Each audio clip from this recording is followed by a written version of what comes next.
Timothy Donnelly has been poetry editor of Boston Review since 1995. His first collection of poems, 27 props for a production of Eine Lebenszeit, was published by Grove Press in 2003. He teaches in the writing division of Columbia University's School of the Arts. Anne-Marie Levine is a former concert pianist, author of 3 books of poetry, and a visual artist. She is currently at work on an autobiographical book that combines image and text in a visual arts project called Box Poems. David Pollens is a member of the New York Psychoanalytic Society and Institute, where he is on the faculty and is assistant director of the treatment center. His poems have appeared in the Atlantic Monthly, the New Republic, the New Yorker, and Poetry. Alice Quinn is the poetry editor of New Yorker and executive director of the Poetry Society of America. She is the editor of the just-published Edgar Allan Poe and the Jukebox, Uncollected Poems, Drafts, and Fragments by Elizabeth Bishop. David Shapiro is professor in art history at William Patterson University and teaches poetry and architectural aesthetics at Cooper Union. He is the author of more than 20 volumes of poetry, art, and literary criticism. His Pollock poem was dedicated in Prague by then President Václav Havel. We all know that reading certain poems can be a deeply moving and unforgettable experience, yet much criticism or book reviewing often fails to explain the depth of our response to or our connection with poetry. In discussing any poem, it's far too easy to retreat into erudition, historical context, or critical or political theory. Theories and generalizations can be valuable and interesting, but never as interesting as the poems themselves. It's surprisingly difficult and demanding to say something honest and useful and revealing about what happens in a poem. Tonight, we're going to try. In my opinion, the most revealing analysis requires that we look and listen with great care and very, very closely. Tonight, each of us has selected an excellent poem by an accomplished poet, which we will give some background on, read out loud, and then for a few minutes attempt to analyze. Then other members of the panel will have a chance to contribute or ask questions. We'll also speculate into the imaginative process of writing and look for connections between poetic and psychoanalytic experience in respect to how both explore conflict and chaos in pursuit of resolution and clarity. But probably we'll keep coming back to the 6 poems themselves, their unique character and feeling. At the end of the evening, of course, we'll extend the discussion outwards to include the audience. It's our hope that a close reading of these very outstanding and very different poems will help in our appreciation and experience of them, and maybe offer some guidance as well as the courage for approaching other poems on our own terms. Every good poem is unique and complex, in part because every human experience is unique and complex. There is so much to be said about a great poem because, as Ezra Pound wrote, there is no end of things in the heart. Let's look and listen. We're going to go alphabetically by poet, and Alice is going to discuss Elizabeth Bishop, but I know David Pollens wanted to add to what I've said, or if we can take a few minutes now before moving on to the poem. Yeah, I prepared some remarks that I thought would be of interest to the analysts in the room, but also to the non-analysts. I've presented some psychoanalytic ideas about the writing of poetry in non-terminological language.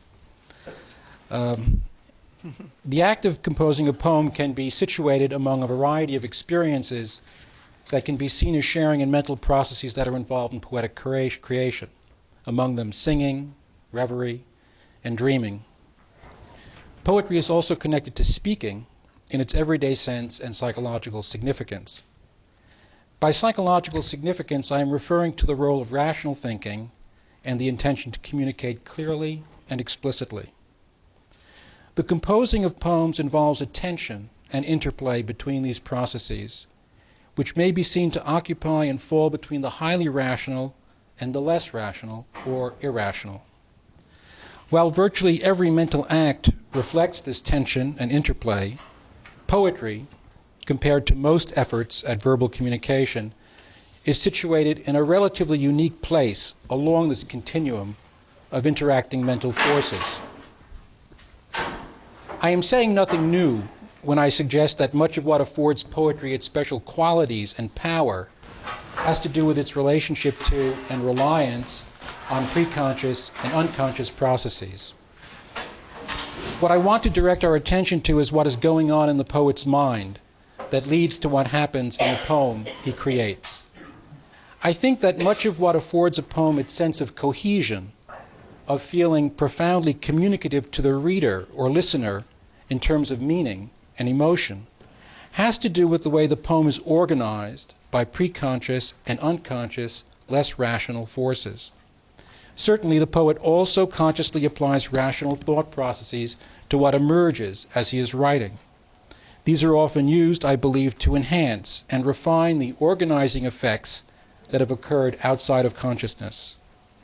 The poet becomes aware that a particular form or shaping of one kind or another has, as it were, imposed itself on the material of words, images, sounds, and rhythms now in consciousness. He may then decide to develop what he has noticed is happening because he finds the effect felicitous or conducive to his intentions. Indeed, it may only be at this point that the poet begins to become aware of what his intentions are, or we could say were, if we conceptualize the origin of the poem, in a teleological sense perhaps, as having been formulated outside of consciousness prior to the conscious wish to write the poem. The poet's intentions, or sense of intention, may also change over the course of writing the poem. In short, the writing of a poem involves the oscillating predominance of rational and less rational processes. Of course, poets differ and have their own tendencies as far as the balance between these processes is concerned in the composition of their poems. And the poems of an individual poet will differ in this regard as well.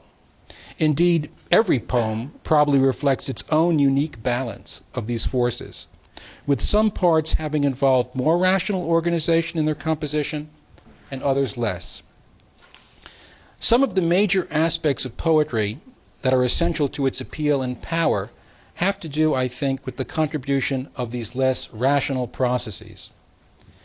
Two aspects that I would like to draw our attention to involve poetry's relationship to meaning and its manner of presenting rhythmic, musical, and repetitive elements. These aspects involve effects that are experienced by both the poet and the reader-listener. Poetry's unique way of providing meaning involves what I would call an effect of incommensurability. This means the feeling that the poem is both understood and not understood, that its understanding remains incomplete or can't be accurately articulated, that the poem's meaning defies being captured in language, although it has been presented through language. Connected to this effect, obviously, is the familiar role of ambiguity in poetry, that multiple nuances of meaning characteristically pervade a poem. One of the most powerful appeals of poetry is that it offers an experience of meaning while withholding clarity, explicitness. It hints or points to a meaning beyond or below its words. The presentation of sounds, rhythm, and images in a poem can contribute to what could be called an incantatory effect. This involves an effect on the reader-listener, often derived from the repetitive pattern of these elements, that is persuasive in nature. In a sense, the reader-listener is being persuaded to feel that he is involved in an experience of emotional significance. The poem is felt to have conveyed something important, inevitable, or true. This effect resembles the effect of incantation, in which the poet is putting a spell on the reader, a spell that may resemble the spell the poet feels he was under when composing the poem. There may be an aspect of suggestion to this, not unlike hypnotic suggestion. The reader-listener is invited to share, or is drawn into, a deepening involvement with his preconscious and unconscious processes. These may resonate with or parallel to some degree the poet's own involvement with such processes during the creation of the poem.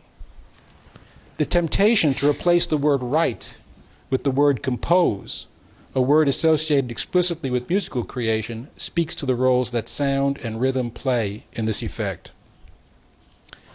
When I previously located the writing of poetry among a variety of experiences, I included reverie.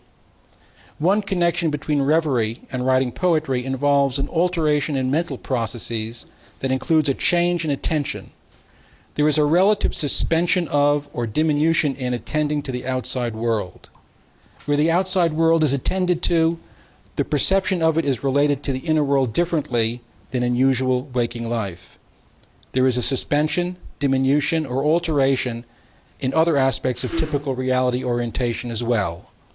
This facilitates or reflects the deepening involvement with preconscious and unconscious processes. People familiar with psychoanalytic theory will recognize that I am talking about a particular form of regression. For us, it is observable in a number of phenomena that involve the conscious awareness of mental products significantly influenced by preconscious and unconscious processes.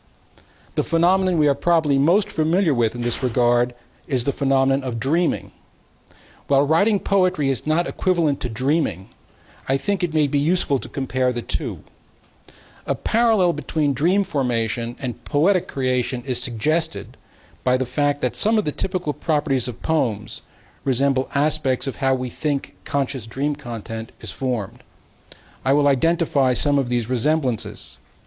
In the reorganization and presentation of feelings, memories, and thoughts in the conscious dream, we are often aware of a disregard for typical logical thinking.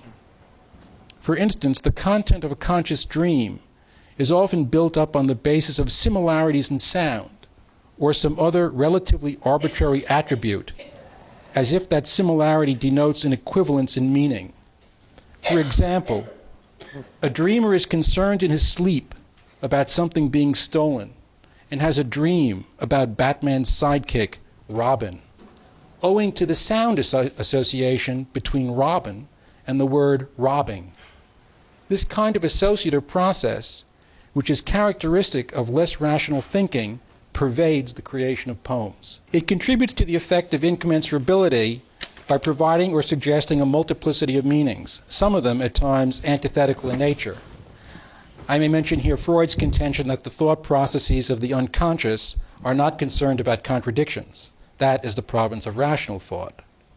Another characteristic of the dream work is to find a means to represent visually the thoughts that lie behind the conscious dream. This way of depicting meaning resembles the construction of a rebus. My previous example of Robin and robbing fits this representational tendency as well. The dreamer has visualized Robin, he could also visualize the bird robin, to stand in for the thought robbing. This tendency, possibly reflecting similar preconscious or unconscious processes, is often operative in poetic creation. Another feature of dream formation is condensation, which, as the word suggests, involves the process of combining what may be numerous and varied feelings, memories, and thoughts in a single element of a conscious dream.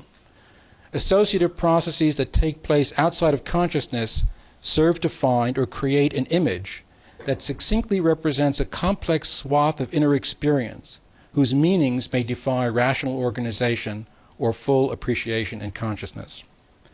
I think this aspect of dream formation finds its parallel in poetry and may involve similar mental activity in the poet. Sudden awareness of an image or a particular memory that seems to come to the poet's mind unbidden may reflect the outcome of preconscious or unconscious processes that have sought to represent a complex aspect of inner life. This representation may be meaningful without being rational or fully rational because it has been constructed on the basis of rules that are independent or partly independent of rational thinking. This process also contributes to the effect of incommensurability. As I suggested above, an important aspect of poetry's appeal may involve the evocation in the reader-listener of preconscious and unconscious processes that parallel what occurred in the poet's mind when he wrote the poem. The poem is a product of and partly a representation or recreation of these processes. The appeal of this experience is the temporary facilitation of deeper access in the reader-listener to his own inner life, which offers a variety of gratifications. The regression inherent in this experience may relate to the tolerance of and pleasure taken in the indefiniteness of meaning that occurs with enjoying a poem. There are many aspects of the mental process involved in writing poetry that I haven't considered. Don't worry, I won't talk about them. I haven't spoken of the possible motives in the poet that lead him to rely so heavily on preconscious or unconscious processes in writing poetry, or the motivation in general to write poetry. There is the interesting question of the role of conflict in the production of a poem. In this regard, at a surface level, there is probably always the presence of an arbiter of poetic values that is conscious, or readily conscious, in the mind of the creating poet, an arbiter commenting on whether the poem that's getting written is up to snuff. Speaking of internal arbiters, I will end here by stating that my remarks have been rudimentary, fragmentary, and mostly derivative. Analysts out there can read that word however they wish. As the analyst on the panel, I have felt that my most useful contribution this evening might be to facilitate directing our attention to what happens in the mind of the poet as well as in the poem. I did want to address something in Michael's description of the evening, that lyrical realm of conscious and unconscious awareness out of which poetry speaks to us and out of which I believe it comes. I mean, I think that a poem is an event in consciousness. And if you read the poem and it communicates to you, you have that event, you experience that event. And I think Robert Frost is one of the great formulators about this, because he says everything written is as good as it is dramatic. And that's because it's a description of something, a flash of insight, an event, a real event. And his metaphor for that is a good poem should be like ice on a hot stove. It should ride on its own melting. It should have that kind of inevitability. So very quickly, I'll just say that Bishop had a pretty tragic childhood. Many of you may know about it. She was born in 1911. Her father died when she was 8 months old. Her mother was committed to a sanatorium when she was 5 years old in Canada, where her mother came from.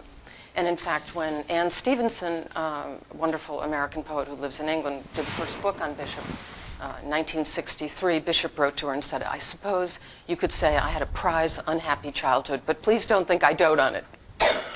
And when she got to college, she was very interested in dreaming. And she came to college, Vassar College, with a jug of Roquefort cheese and told her roommate that she felt that if you ate a little cheese before you went to bed, it would increase the fierceness of your dreams. So anyhow, she was very early on recognized as a genius. She had very little schooling, formal schooling. She was very sick and lived with one of her aunts and uncles until she was 16 years old. But her aunt did give her Keats, Shelley, Shakespeare, Elizabeth Barrett Browning. She had read a tremendous amount before she went to school. And anyhow, what I'd like to do in just a few minutes is to express a few of the layers behind a self-portrait called Sandpiper, which she wrote at age 51 in 1962. It was published that year in the New Yorker. And I think I discovered some of these layers when I was reading her notebooks. And the portrait is of a little sandpiper running along the edge of the sea. And Bishop felt all of her life that she was a little bit like that sandpiper because she loved to travel, she loved the sea. She'd come from Nova Scotia. One of her ancestors had been a captain on a schooner. And anyhow, she knew fairly early on that she was interested in women, was going to probably be a gay woman. And she had a little comic portrait that's called, begins, "I introduced Penelope Quinn." And in it she says, "Of course, while in romantic France, I met with Cupid and romance, but no, I would be no man's wife, the stark reality of life for me." And she was, in college, pursued by a man she very much liked, named Bob Seaver. And he was crippled, he had had polio, and he asked her to marry him. And she loved the way his mind worked and noted in a journal from 1934, age 23, from a trip that they took to Nantucket. Bob said at Nantucket once, the water, where the waves come in on a coarse rolling gravel, that it sounded like hot fat sputtering in a pan. Now, I want you to remember that when we get to the poem in just a couple of minutes, because the poem was written 28 years later, and she certainly did not go back and look in her notebooks. And anyhow, she had to say no to Bob Seaver. And he killed himself the year that she left college. And she got a note, a postcard 3 days later saying, "Go to hell, Elizabeth." So she had a lot to be thinking about, a lot to unravel. And then she got to France early in her 20s, and she was fascinated by surrealism, fascinated by dreaming. And there's a very, very famous letter that she wrote to Anne Stevenson, and it addresses this issue that Michael brought up. There is no split between the role of consciousness and subconsciousness in art. Dreams, works of art, some glimpses of the always more successful surrealism of everyday life, unexpected moments of empathy, is it? Catch a peripheral vision of whatever it is one can never really see full face, but that seems enormously important. I can't believe we're wholly irrational, and I do admire Darwin. But reading Darwin, one admires the beautiful, solid case being built up out of his endless heroic observations, almost unconscious or automatic. And then comes a sudden relaxation, a forgetful phrase, and one feels the strangeness of his undertaking, sees the lonely young man, his eyes fixed on facts and minute details, sinking or sliding giddily off into the unknown. What one seems to want in art, in experiencing it, is the same thing that is necessary for its creation, a self-forgetful, perfectly useless concentration. In this sense, it is always escape, don't you think? So I will now just recite the poem. There is one thing I'll say about this poem. The sea meant a great deal to Elizabeth Bishop, and one of her early masterworks was a poem called At the Fish Houses that was published in the New Yorker in 1947 when she was 36 years old. And in that, she's looking at the sea, and she basically describes it as cold, dark, deep, and absolutely clear, element bearable to no mortal. And then she compares the sea to, it is like what we imagine knowledge to be. Dark, salt, clear, moving, utterly free, derived from the cold, hard mouth of the world, derived from the rocky breasts forever, flowing and drawn, and since our knowledge is historical, flowing and flown. So she identifies the sea with knowledge that flies away from us in the end. And so it has this very strong weight. So what I was hoping I could get it lodged in your minds before I read The Sandpiper was Darwin and his close observation, the lonely figure, the little picture of the sandpiper by the sea, her interest in dreams and self-consciousness, and her story about the tragic story of the young man who made this wonderful observation about the fat hissing in the pan and the sound of the sea. Sandpiper, 1962, Bishop's self-portrait, written at age 51, Sandpiper. The roaring alongside he takes for granted, and that every so often the world is bound to shake. Oh, let me say, there's one thing you should keep in mind, a reference to Blake, to see the world in a grain of sand and eternity in an hour. The roaring alongside he takes for granted, and that every so often the world is bound to shake. He runs to the south, finical, awkward, in a state of controlled panic, a student of Blake. The beach hisses like fat. On his left, a sheet of interrupting water comes and goes and glazes over his dark and brittle feet. He runs straight through it, watching his toes. Watching, rather, the spaces of sand between them, where, no detail too small, the Atlantic drains backwards and downwards. As he runs, he stares at the dragging grains. The world is a mist, and then the world is minute and vast and clear. The tide is higher and lower, he couldn't tell you which. His beak is focused, he is preoccupied, looking for something, something, something. Poor bird, he is obsessed. The millions of grains are black, white, tan, and gray, mixed with quartz grains, rose, and amethyst. I'll say one more thing about that. Age 46, she made herself quite elusive to her publisher when she was getting her first book of poems. And she went to a little hotel called Ragged Island Hotel across the bay from the sanatorium where her mother had lived for 18 years and died the year that she graduated from college. And in her notebooks from that trip, the millions of grains are black, white, tan, and gray, mixed with quartz grains, rose, and amethyst. I agree completely with your interpretation. It is a self-portrait, but does it say that it's a self-portrait anywhere? I mean, is that part of the title, or is that? No, but she said it in many letters. Yeah, okay, because it obviously I feel is. just Okay, like great. that sandpiper. Okay, yeah. And, He is No, nice because he reminds me of something Meyer Shapiro used to talk about I as a frontality in art history and the semiotics of the profile. She was a person in love with rhetoric, and we know from Moore, I knew her a little bit, there was a sense in her that she was angry if a poem were sort of slipped religion or mere ejaculatoriness. To me, what's powerful, as with your definitions, is to place them historically.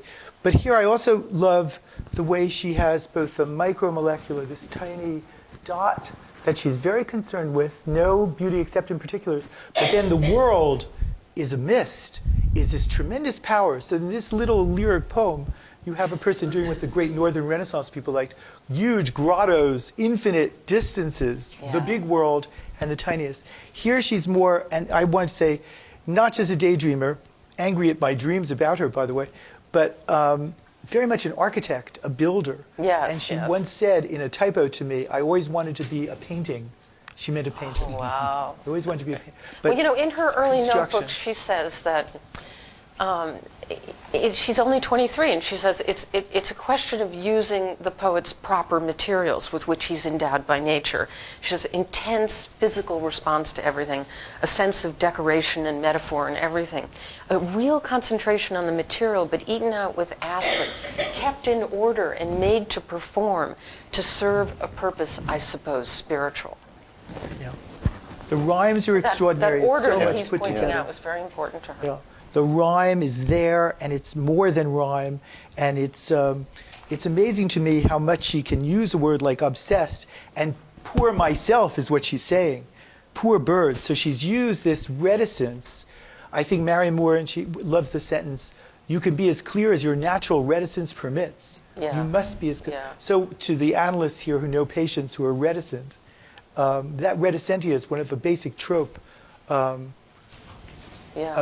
writing a poem so it's not completely exhaustible. Well, you know, This Mary is an McCarthy inexhaustible had poem. a wonderful statement. She knew her in college, and she was a roommate of hers, and founded a literary magazine with her. And in one of those Times book review things in the 1970s, they said, which writer would you have liked to be like? And she said, Elizabeth Bishop, because of the magnifier that she had. She saw everything so magnified. She was like a child counting up to 100 and thinking she wasn't seen, you know. But she said the forfeit would be that you would have to see everything with that magnification. And I think the world, you know, the roaring alongside. And the roar has to do with a lot of quite deep philosophical questions about knowledge, and she felt that we were sub-barbaric, but all the same that we should be cheerful in spite of it. And she does it too in those three words, the Atlantic drains. Instead of saying just a small volume of water, she uses the Atlantic. So for this very small volume, she uses the whole great big ocean's Yes, turn. It's yes, very interesting. yes. It's right there. That's very smart. The little animals might interest. We have all these reasons to use animals in painting. Or they are unconscious, or they preconscious, or they are impulses. But we've also destroyed them. But she, in one work, becomes a snail, and she says, all night I will be a sleeping ear. So there are these little parts, very interesting use, as in Blaureiter, of these animals, in which she becomes a fable, a teller of stories, so many more things that we have to remember that a poet can do, aside from be a daydreamer. Yeah. Freud says, you bribe us with form. She really bribes us with intelligence. And she's a witty poet, almost neoclassical. And then she connects is with very something. important to her. Yes. Perspective always. I loved your presentation and discussion. Did in that notion of perspective, do do you think that sort of that which is off stage, in other words, that the ocean, the natural world, isn't there a kind of indirection here? In other words, this is a marvelous and self-ridiculing and wonderful portrait of herself and her, for all the reasons you've touched upon.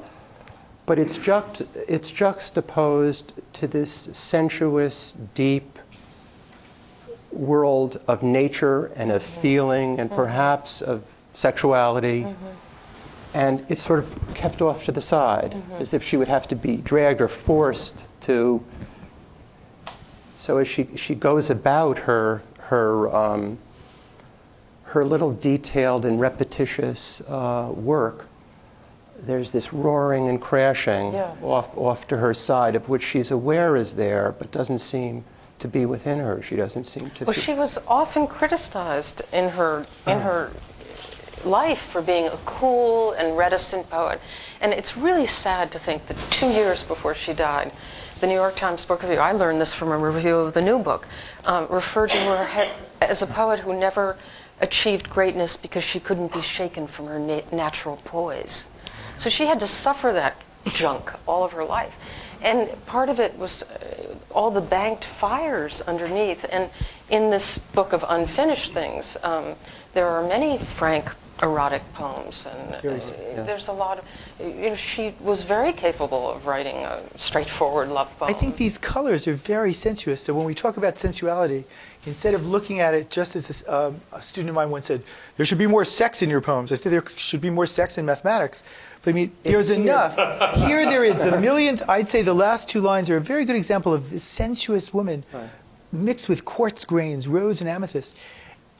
Carter has set to music one of her poems where a breast is described even with hairs around the nipple. Yes. And it's breathtaking that such a restrained poet yields so much. But she yields it, as architects do too, in the smooth and roughness of language. I'm not faulting her at all for that. No, there's something one of the very great sensitive. subjects of the poem is reached indirectly. It's pushed off to the side. And what's that great book? One Art, that poem by her, where at the end she says, Write it. Write it, as if she has to force herself. Yes. Reticence was a big part of her life, and that running alongside the, New York terrified her. Mary Moore said, do you go much for the nude, Elizabeth? She had Kenneth Clark's book on the nude. Isn't enough of it enough? But there's a lot of nudity here, the nude Darwinian attention. Yeah. Fairfield Porter is a painter who doesn't directly paint the nude very often, 3 times in his life. But the sexuality is emitted always in light and color. What's the color spectrum of just very quick. Okay. What is the color spectrum? The black tan, the black and white tan and gray mixed with quartz grains. But what do we know biologically? What is the color spectrum? What does the real sandpiper see? Yeah. Oh, what does the sandpiper see? I think I'm a disturbance here with my. Yeah. Turn me off here. It is. We know one thing, that the poet is not colorblind. I know colorblind art critics, and they suffer under a great problem. Yeah. David Pollens will now read and discuss Konstantin Cavafy's The Afternoon Sun. It's another chance. Is anyone not familiar with Cavafy around when he lived? Okay, so I'll give a little biographical background. Yeah. Otherwise, I was going to give back some time and just go to the poem. But I'll tell you a little bit about Cavafy. He was born in 1863 in Alexandria. He was the last of 9 children. His parents, Greeks, were from Constantinople, both from prosperous mercantile families, though his dad's business began to fail during Constantine's school years and then collapsed totally at some point later on. He lived until 1933, died at the age of 70 from cancer of the larynx.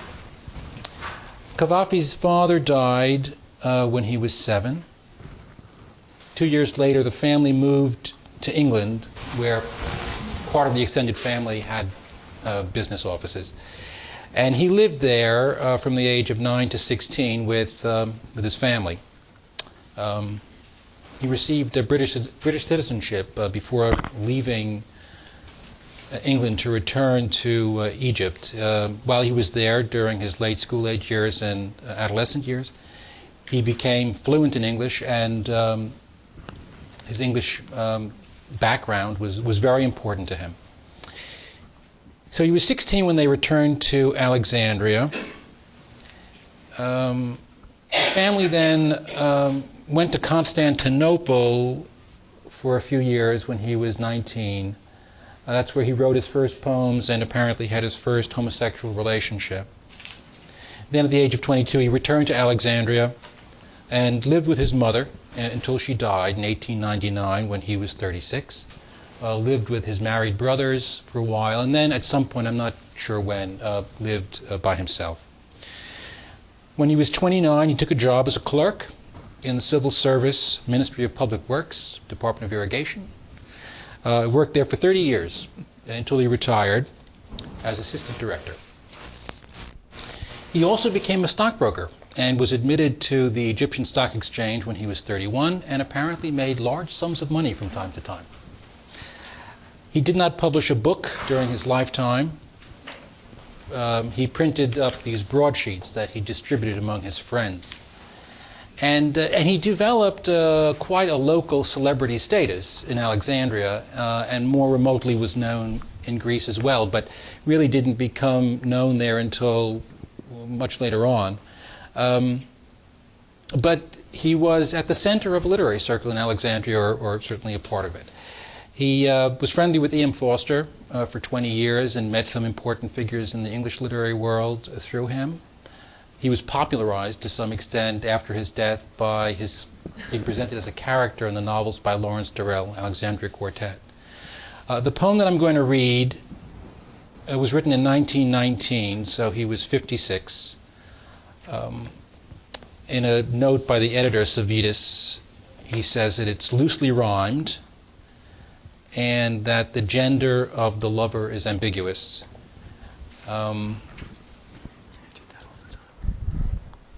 The afternoon sun. I know this room so well. Now they're renting it, and the one next to it, as offices. The whole house has become an office building for agents and tradesmen and companies.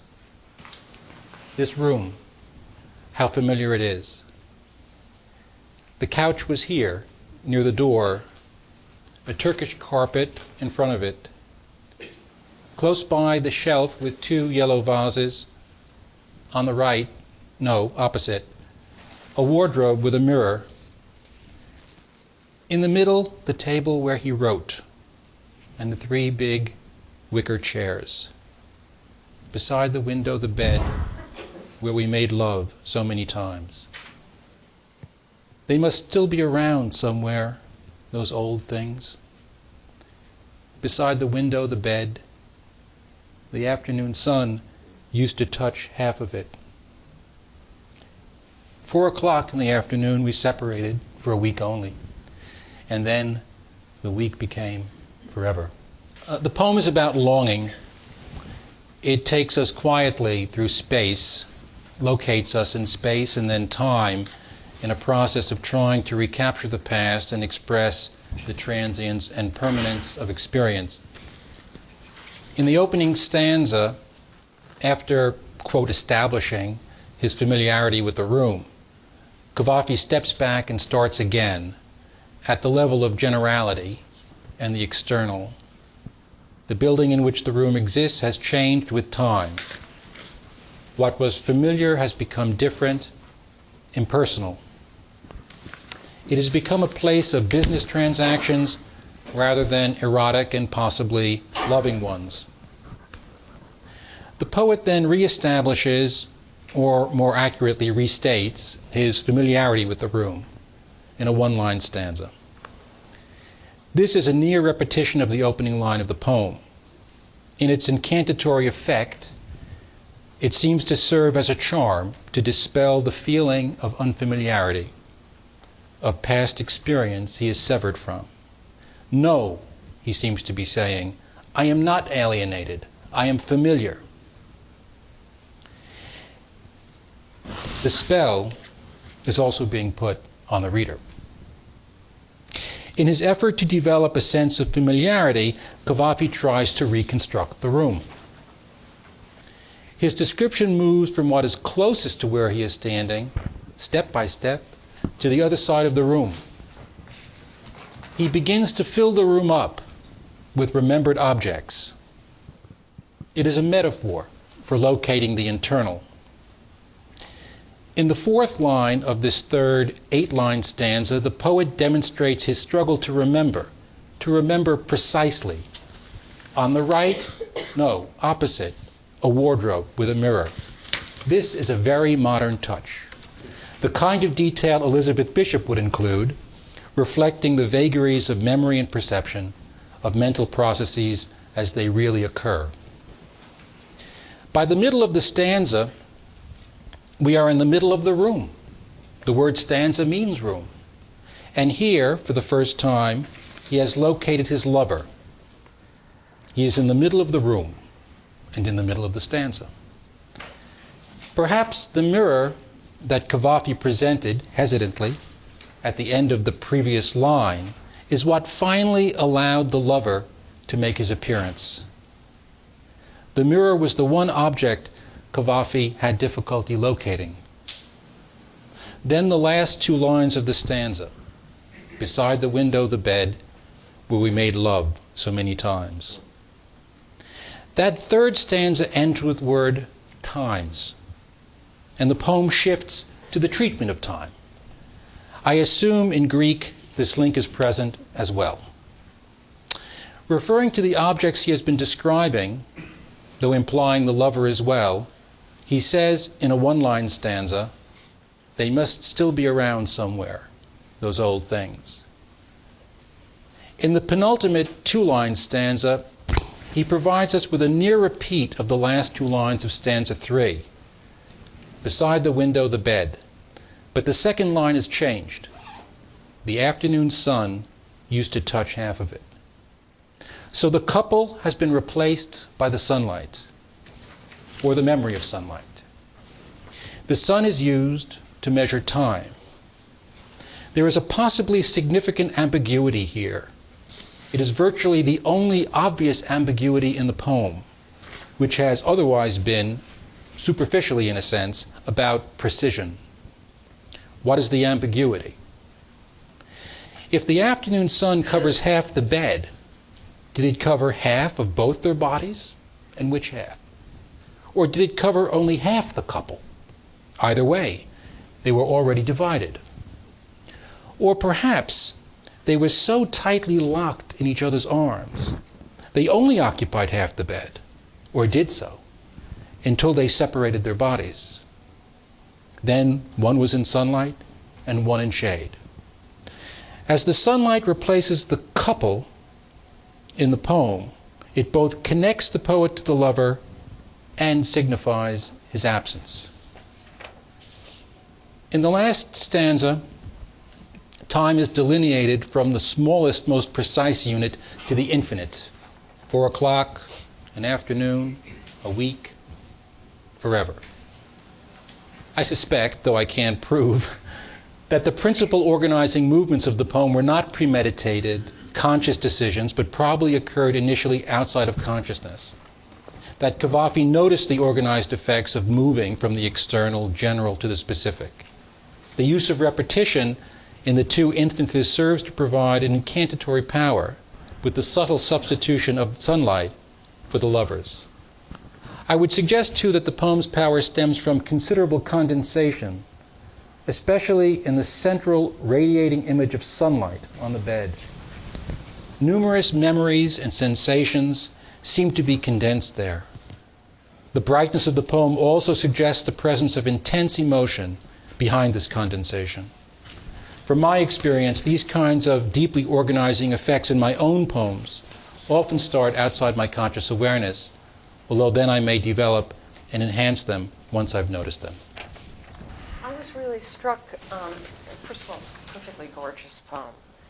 But David, you probably know this poem by heart. I was really reminded of James Schuyler's In This Dark Apartment, Yeah. where he returns to an apartment that he had near the UN.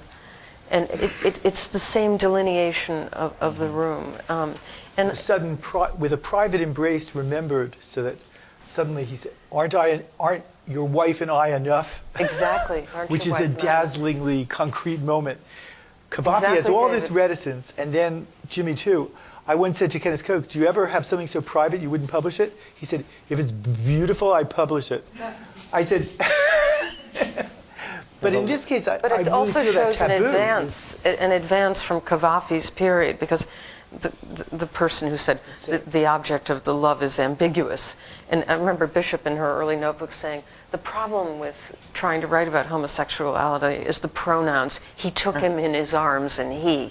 I mean, it was embarrassing. It was embarrassing and upsetting to her, and she tried to write about embarrassment and tact and shame over and over in her notebooks, and a lot of it derived from that, I think, that we see from this poem to the Schuyler, the freedom that Schuyler had. My Greek friends tell me that what's amazing is his deletion of that he or she. So it's a little bit like saying, in the room, not we were in the room. As much as possible, we have to realize that this was a poem written under taboo. Yeah. Born in the time of Gettysburg. We're just talking about whether Lincoln was lying too closely to some of his male friends. But I've been told that this was terribly influential on Auden, who writes a beautiful introduction that everyone should know, and Foster, who talked about his peculiar tilt to the universe. Speaking of Hockney, whom I met in '68, was doing beautiful prints of boys in bed. And to some extent, they were almost too explicit. They lacked some of this amazing charm, the release. He's an historical poet also, and a great influence on Brodsky about this, because he writes a great deal about history. I was thinking that in your definitions of poetry, it deletes a little bit, for a student of Meyer Shapiro, the historical, the cultural matrix.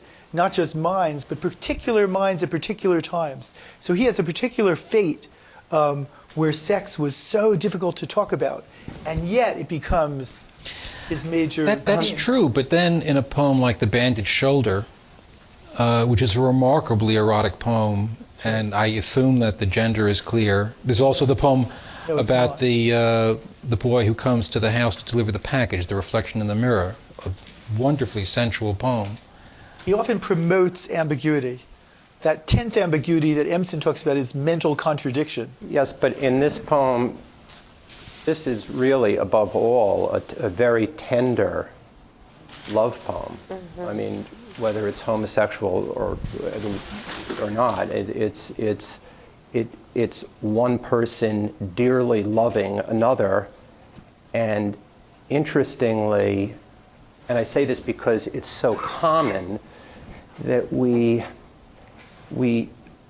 remember through the memory through inanimate details of the room is done in an incredibly tender and believable way. I'd like to ask you one question. It occurred to me that there's a parallel. I'm not sure if this is true with Cavafy, but there's a parallel between the social and the personal which runs through this. We have the world of the agents, the businessmen, the companies who ravage and exploit everything. So there's a strong note, I think, of social criticism here. But then look at the ending of the poem.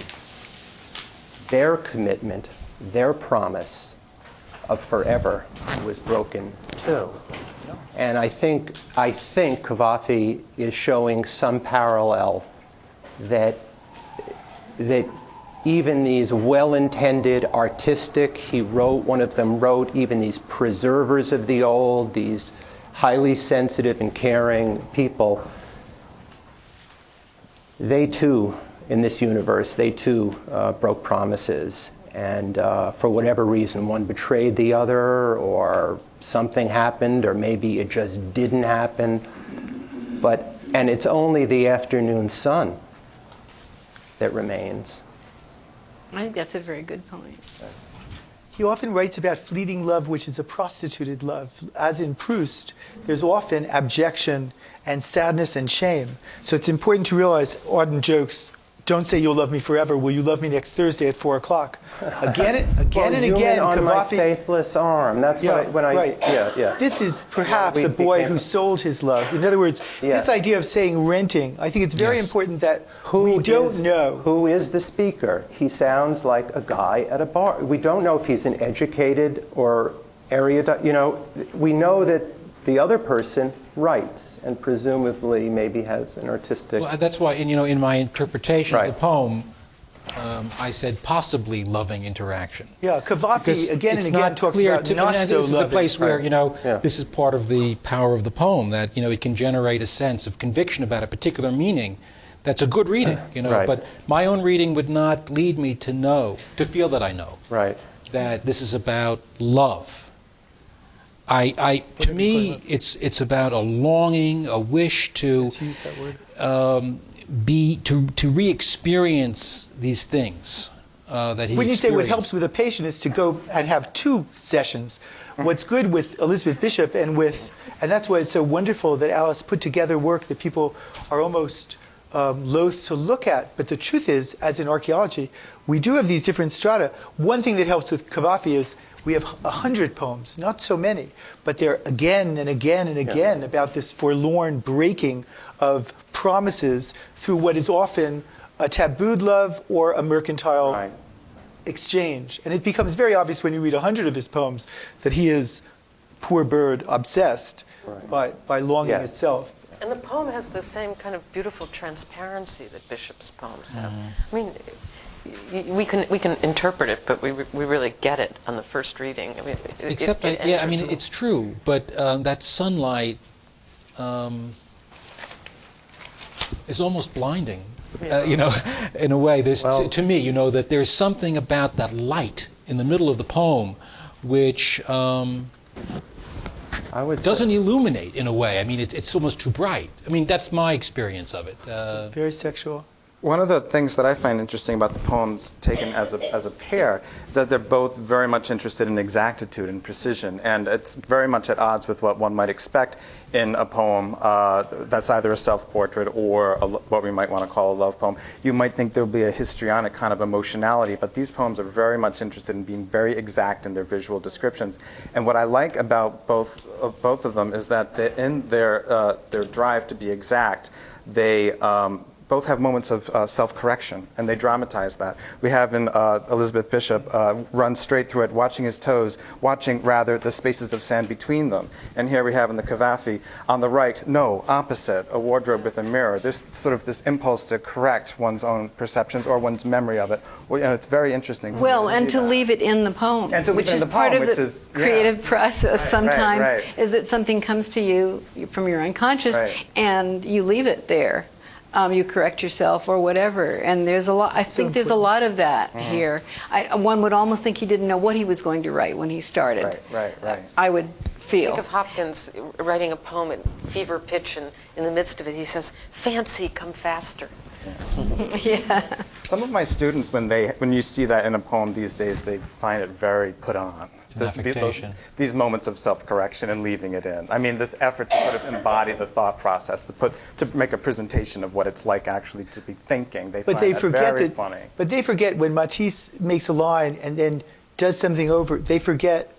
A lot of our kids forget the historical freshness of that. So it's an amazing moment. If Flaubert said no, he'd be a very different novelist. That passionate hesitation of thought, putting thought through such, a revisionary bliss to permit thought to be that way, I think our students have their typos too. Right. They will learn. I don't think that the students who might criticize that would necessarily think that, as the poem progressed, a change happened in the mind. They would think this was a very self-conscious effort to sort of present what it might be like to be a thinking To make it person. seem vernacular. To make it seem, verisimilitude, spontaneity, that whole thing. That's a major decision in Cavafy's life, whether to use the dramatic or the classical. And part of Greek poetry is always shifting between its classic roots and something else. So he presents himself very often as an Alexandrian, as a late decadent, it's a very moving move because it's also saying Frank O'Hara does in campiness. And you'll find some relationships. He read Cavafy and knew him through Auden, so knew of his poetry. Well, I chose a poet who's unabashedly sexual, heterosexual, and writes about it. It's the poem that begins, "I like my body." And if you could use the version that has a 96 on the top of it, that's just because there are some extra spaces. It's a very small matter, except for what I'm going to say. A little biography, because it's very interesting, I think. E.E. Cummings was born in Cambridge, Mass. in 1894, and he died in 1962. He attended Harvard, as did two of the other poets selected tonight, Wallace Stevens and Frank O'Hara. I don't know if that means anything or not. And he volunteered as an ambulance driver in France during the First World War.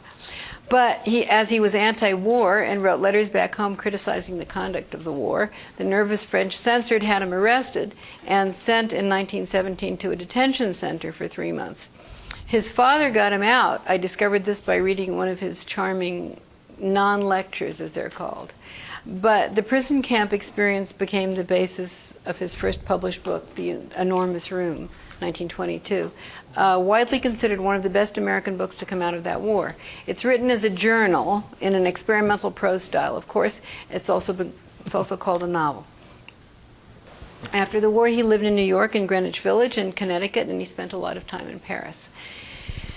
Now, in his work, Cummings experimented radically with form, punctuation, spelling, syntax. He created a new, highly idiosyncratic means of expression in his poetry and his prose. Foremost among his subjects were sex and love and class. And despite this, he attained great popularity during his lifetime. At the time of his death, he was the second most widely read poet in the U.S. after Robert Frost. I hadn't realized at all. Well, how could you say despite love and sex? Because in the 50s, you're writing about sex wasn't, what it is now. Yeah. I mean, probably much more charming. It did, yes, it lured in a lot of readers. Probably sold more copies in the 50s. Well, we've just been talking about these reticent poets. He wasn't at all. Anyway, you can leave out the despite if you like. But anyway, he was very popular. And he also earned critical acclaim. Ezra Pound placed Cummings' book of poetry, Is 5, as the second most important book of the 20th century, ahead of James Joyce's Ulysses. One of the poems that you have there in your pile, which begins, "She Being Brand New," is from Is 5. He published 11 books of poems in his lifetime, plus journals, plays, lectures, essays, and children's stories. He was a writer, but he was also a painter who apparently drew during the day and wrote at night. I think this is important too here because O'Hara and Stevens were also very involved with art, although they weren't painters. He combined both in another experimental book called A Book Without a Title, or No Title, in which drawings are part of the narrative. He apparently spent more time painting, drawing, and making caricatures than he did writing. He also produced thousands of pages of notes concerning his aesthetics of painting. He began as a cubist and abstract painter, and after the Second World War, contrary to the trend towards abstraction, switched to representational work. Never to rest and never to have, only to grow, he said. All right, now I'll read the poem. I like my body when it is with your body. It is so quite new a thing. Muscles better and nerves more. I like your body. I like what it does. I like its house.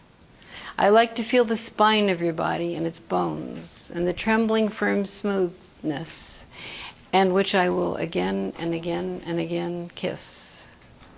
I like kissing this and that of you. I like slowly stroking the shocking fuzz of your electric fur, and what is it comes over parting flesh, and eyes big love crumbs.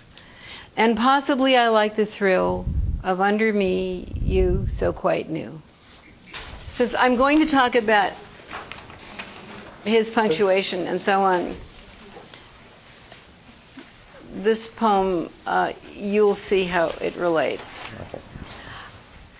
She being brand new and, consequently a little stiff, I was careful of her, and having thoroughly oiled the universal joint, tested my gas, felt of her radiator, make sure her springs were okay, I went right to it, flooded the carburetor, cranked her up, slipped the clutch, and then somehow got into reverse. She kicked. What the hell? Next minute I was back in neutral, tried, and again slowly, barely nudging my lever right. Oh, and her gears being in A1 shape passed from low through second into high like greased lightning. Just as we turned the corner of Divinity Avenue, I touched the accelerator and give her the juice good. It was the first ride, and believe we was happy to see how nice she acted right up to the last minute. Coming back down the public gardens, I slammed on the internal expanding and external contracting brakes both at once and brought all of her trembling to a dead standstill. I like the lack of pretense and the totally natural and not dirty or offensive way he writes about sex, and the fun of it, and the joy, and the spontaneity. Believe it or not, it's easier to express pain in a poem, probably because it's more complicated, than joy or celebration. Also, as I said, he revolutionized punctuation, spelling, syntax, capitalization, spacing. I mean, he really made good use of it. It was his tool chest. And I want to talk about that. He totally tells you how to read the poem by the way he used these indications, and line breaks too. He uses them like the phrase, tempi, and other marks in classical music which tell you how to play, when to breathe, when to lower or raise the volume. I know of no other poet where it works the way it does with Cummings. Very often you have to contradict the line breaks to read the poem aloud well. In the first poem, in the short poem, I Like My Body. After in the fifth line from the bottom, or the 10th line from the top if you prefer, and in the same line after I like, there are commas. What do these commas do? They slow you down. They tell you to slow down when you're reading. And the comma also represents what you could say is the timing of the act of love he's describing, the speed or slowness with which he's making love, or perhaps reliving the act.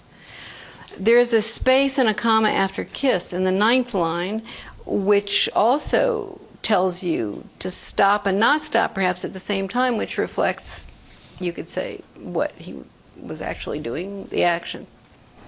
Now there's a rhyme in the last line, you and new, but I think that's not the point. You really have to overlook it to read the poem well, because it's the meaning of the words that mattered to him. He chose the exact word he wanted. He wasn't looking for rhymes, I don't think.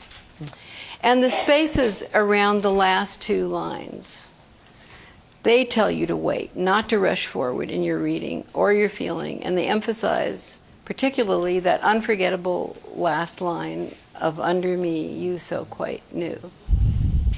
Now, it seems to me that everything I pointed to in this poem leads to slowing down. And one of the reasons I wanted to read the other poem was because in the other poem, a lot, you'll see for yourself, I don't have to tell you, you'll see a lot of the punctuation really pushes you forward, the hyphens,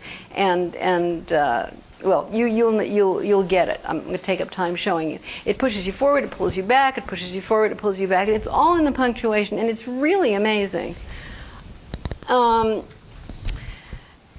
Poetry is an event. It's not a record of the event, as Robert Duncan said. And Cummings achieved that. In my view, as a poet and a painter and a musician, the first burst of inspiration comes from the unconscious. And some people, some artists, manage not to suppress it and to record the impulse. Then there's the conscious part, the editing self. And the next danger, especially if you're a good editor or if you're self-critical, is that you will lose the spontaneity of your first recordings, or you will find them wanting. Well, they may be wanting. But in these poems, there's tremendous precision in the editing, in the expression marks and spaces between word and word and line, as you've seen. But the spontaneity, the joy, the newness he actually speaks of is kept. And that's art, that's creativity. That's the creative process when it's working well. Well, I'm not quite sure how to assess it, but you don't think that the rhymes are what he's at. but I'll just go through this poem. Your, more, thing, trembling, does, fuzz. These are all end rhymes. I'm not even accounting for the rhymes inside the lines. It's a sonnet. Yeah, it's a Will, sonnet. thrill, comes, crumbs. We know it's a sonnet. Okay. But So- I think that it's such a sonnet, and he's very, he's a formalist, so that one of the funny things about his immediacies is that he's also very famously rhyming and very famously a craftsman of that. I actually, if anything, when I see this, I do have some resistances to it because I've grown up where some of his craftsmanship is now is a bit of a burden and now seems a little mannerist. You know, I mean, there are some beautiful poems in Cummings, and Koch loved him, I think, because of this, also this revolution on behalf of the physical world, which you feel in the gaiety of Wallace Stevens.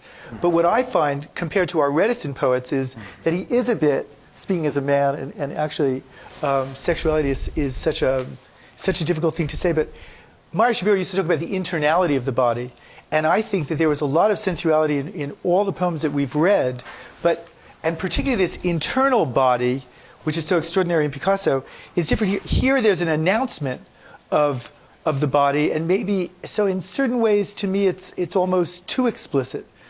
But I just want to say it's... thing of what is it comes over us. Yes. What is it? Yeah. That essential question at the moment. Ex, phallus, Lacan, the penis, but somehow it's also looking at the woman. She's under him, and I find that to be just another example. If you ever hear him, he said, "When serpents bargain for the right to squirm." He's very performative. He's a great speaker, but he is in love with this voice and his power, the power to make this woman. You know, someone said, "Just because you made me come," says Tori Amos, "doesn't mean you're Napoleon." Some song that my students like. Thank you for standing up for women. I think there's certainly an amount of sexism in these poems. Under Me is a great title for that problem of the body. Picasso was looking at a pipe, and someone saw him and he said, "I look at it," this is in French, "I look at it until I possess it." So there is, and some of our greatest poets have this quality, but you know, John Donne is muscularly possessive, "Oh, my Newfoundland," but it's a problem that I sometimes have with Cummings. Yeah, eyes like, Anne-Marie, what do you make of eyes dig love crumbs? I mean, I agree with everything you say. I think he's terrific. But there's a slightly sentimental or romantic. No, you have no... Absolutely. Yeah, okay, yeah. And that's... Sure. I mean, I just let it go because the rest of it is, you know, it's so exhilarating, really. It is. It's such a great ride, you know. Well, and I love your point of it's hard to write about such joyful or such playful things. It's easier just to, spill your...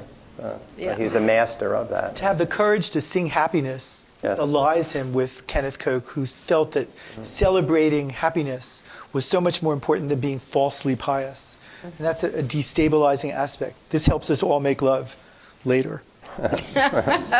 We owe a debt to E. Cummings. Okay, the next poem is Bright Sailboats. It's really important. I'm always wanting to get Largo or change the tempo.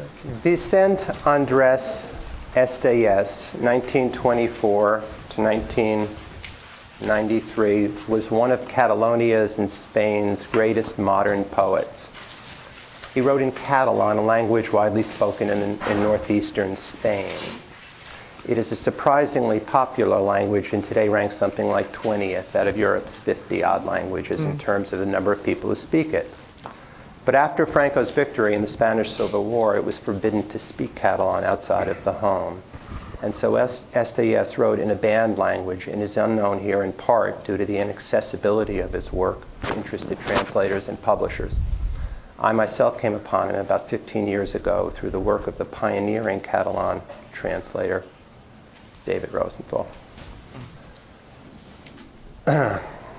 Before I begin, I'll quote, was this Elizabeth Bishop who said this? What you just quoted, Alice, or was this you? I think Elizabeth Bishop said, and let's keep this in mind throughout this whole poem, self-forgetful, useless concentration. Bright Sailboats. Bright sailboats of midday, what an urge to live on, and yet children's voices call me. I listen but don't speak. Flickering breezes, flickering innocence, life, I adore you. I look at my hands, empty. At first reading, these 40-odd words seem to be a rather simple, earthy, and transparent praise for an idyllic moment. The poem reads something like a snapshot in time or a sketch or watercolor in words. But Bright Sailboats is a complex mixture of awareness and intersections of tone. Through the most subtle and suggested mingling of tones and awareness, death and life, youth and age, pride and regret crisscross here, violate, and color one another.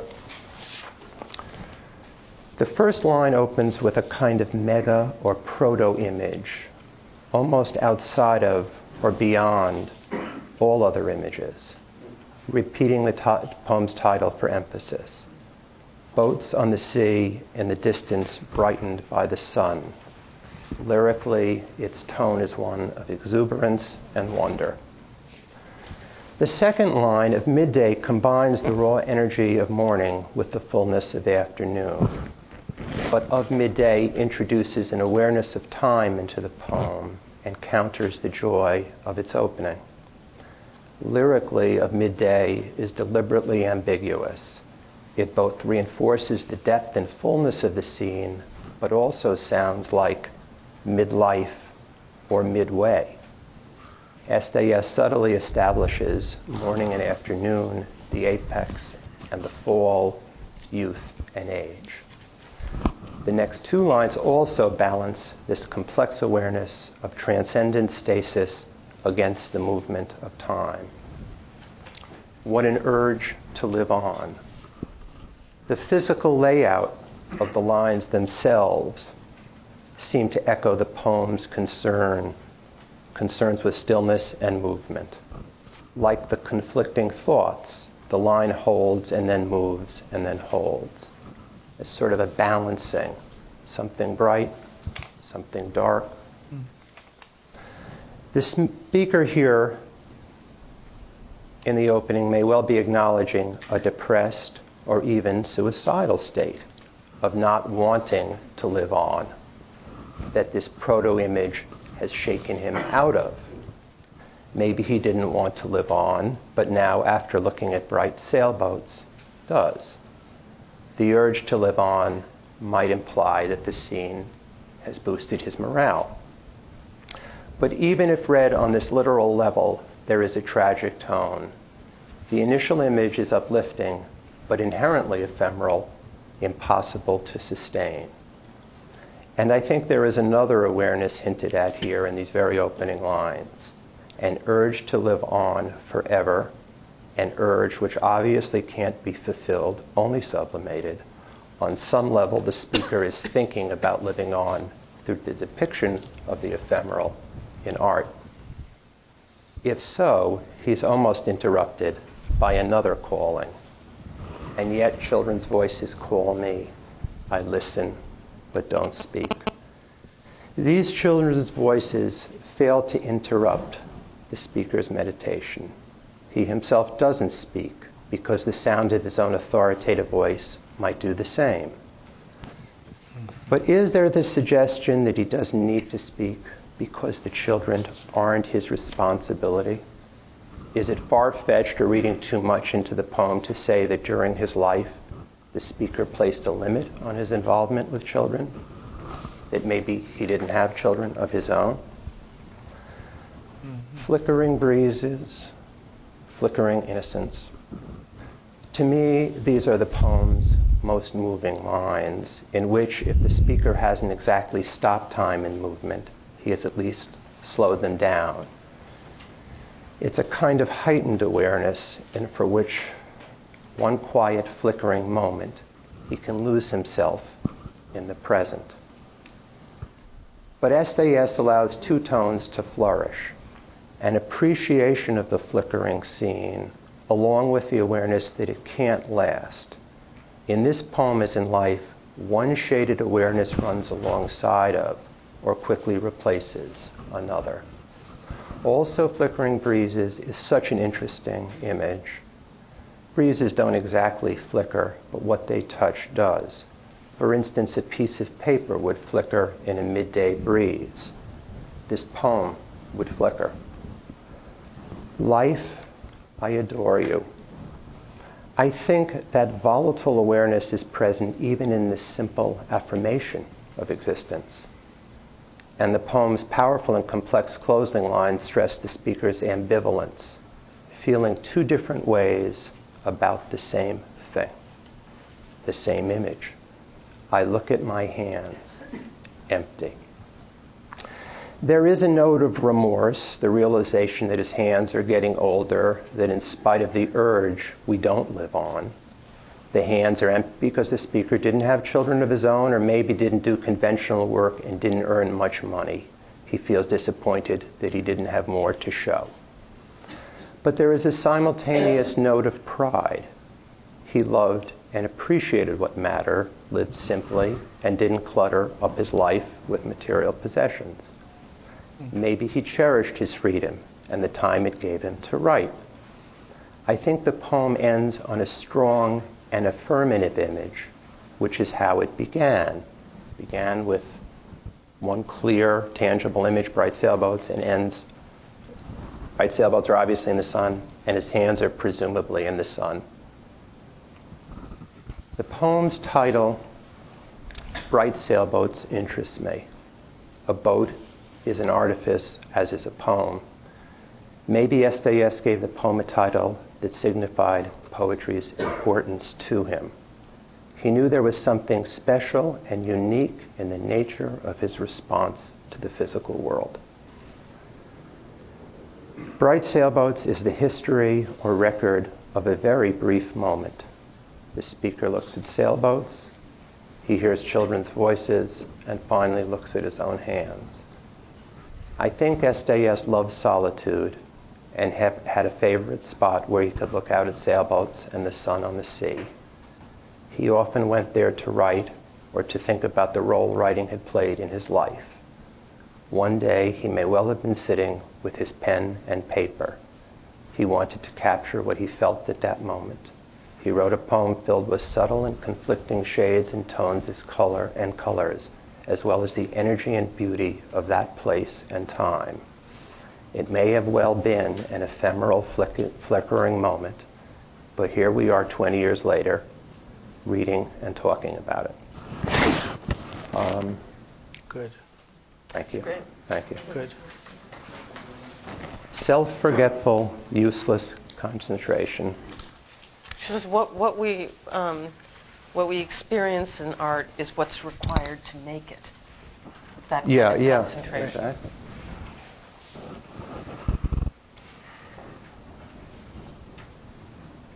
Are you bringing this poet to us? Are you publishing this poet? Well, I attempted to do that 15 years ago. It was published in a book we did by him. I'll send you a copy of the book. I love that. Yeah. Oh, he's wonderful. He's wonderful. Let's have a reading of this. Well, I'll talk to you after. Yeah. Don't you think? Oh, he's great. Here's a case where a person leads you back to a whole language, to a culture. One Yiddish poet may make you want to learn Yiddish. One Italian poet like Dante or Montale makes you... I think it's one of the most precious aspects of the social fate of art, not just the unconscious and the preconscious. Mario Shapiro said, even a dream is social. So the surrealists conclude even with Guernica. And the fate in Spain is so alarming in a century of fascism that I know both as a poet, a musician, and in every way, the fate of Spain is very important to us and almost helps create modern art with its defiance. So it's so moving to hear this. What one would like, and just to remind the psychoanalyst that, but one poem is some evidence, and then one wants more and more. The more you would know about this person, Mario Shapiro would say, the more you would know about his whole being, you would know more about that poem.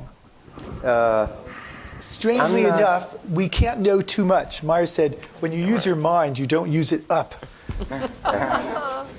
And And it's interesting to know more about Spain and what we need to know. There's a difference between Picasso in 1932 and later. Meyer Shapiro thought, and I was thinking about this with your critique of poetry, that theory should be passionate enough to attach itself to change and evolution. So that, for example, early Elizabeth is different than middle and later Elizabeth. And it's amazing to wonder where that poet is when he says empty. We would like to know if it's it's one of the things that bothers us about Sappho and fragments in our culture.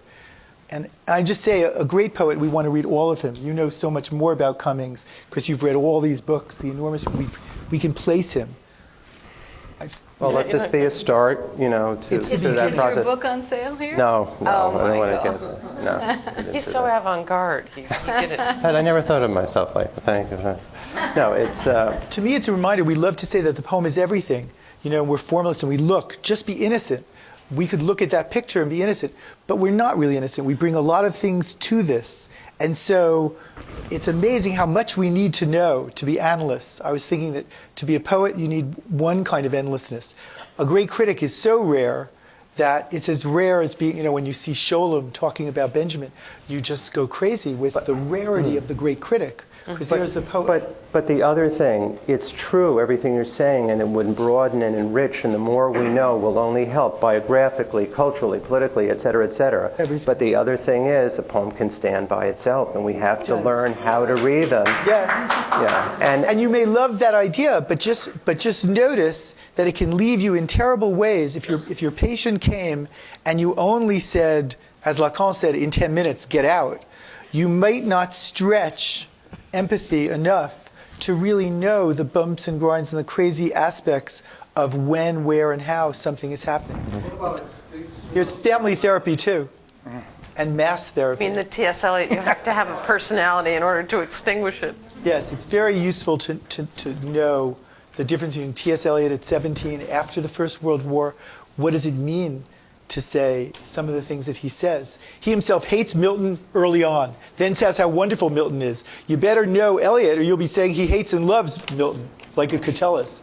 The truth is he changes, and it's very useful to know these changes. You all know it by keeping a patient longer than 4 sessions. I feel obligated to say, just to represent people who maybe don't have that much of an investment into the biography of poets. And I am one of them. And it's not just because I think of myself as a formalist in terms of my reading strategies or my own writing. It's just I've never really depended upon or even gotten that much out of knowing the biography of a given poet. It'll sometimes steer me in one direction or another, but what it brings to my appreciation of a poem is never altogether that significant. Biographies very often tend to be very vulgar, but vulgar anti-biographism, they can almost be illegal because it's trying to do something that I think we often try to do. We often try to say more than we can. I'm dealing with Frank O'Hara. One of my students wrote a biography, and it's all false. I said to him, I wish you had ever known him. But to have known certain people, I wonder, since you dealt with Elizabeth, it seems to me that you can't know too much. Well, but I don't think you need to know almost anything, really, because I didn't know that much about this poem. I don't know about this poet, but my appreciation of the poem hasn't really changed that much, having heard what I've heard. What made me appreciate the poem from the very beginning were just the first 4 words: bright sailboats of midday. And what I found very interesting about that simple sentence is that suddenly I am imagining a lot more than is actually there. There is no sea, no mention of the sea whatsoever, but I can somehow see the sea. And that was not done because I know where the poet lived. It's just done somehow, magically. I don't want to say magically, but magically by those 4 words.